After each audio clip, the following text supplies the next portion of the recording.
Jacques D'Amour. Je vais vous raconter une histoire. C'est ainsi que commence la pièce de théâtre primée au Molière, Le Porteur d'Histoire. Meilleure mise en scène, meilleur auteur, difficile de résumer. C'est l'histoire d'un homme qui vient raconter à une femme que je joue, qui est Alia, qui est une femme algérienne, et qui va dérouler au fil de cette histoire un nombre incroyable d'histoires. 5 comédiens, 40 personnages, aucun décor, mais une musique qui entraîne le spectateur de scène en scène, d'histoire de fratrie, de filiation, de racines, en histoire de voyage, de rencontres, de guerre, dans le désert ou sur un voilier. Bref, une histoire à tiroir.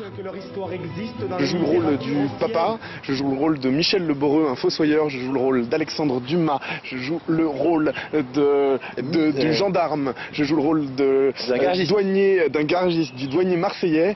On va dire que ça suffit à toi. Moi je joue le rôle de Martin, je joue le rôle d'Eugène Delacroix, je joue le rôle d'un steward, je joue le rôle de Frédéric de Saxe-Bourville. La vie est un récit.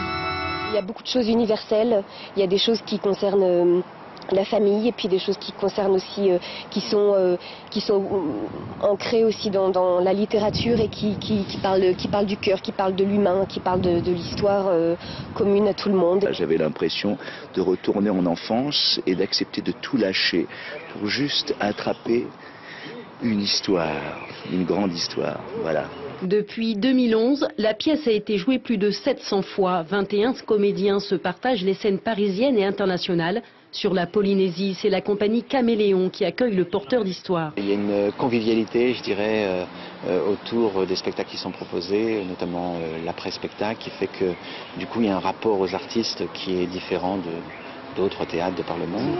Cette team au théâtre, saluée unanimement par la critique, tiendra en haleine les spectateurs pour 10 représentations à la Maison de la Culture.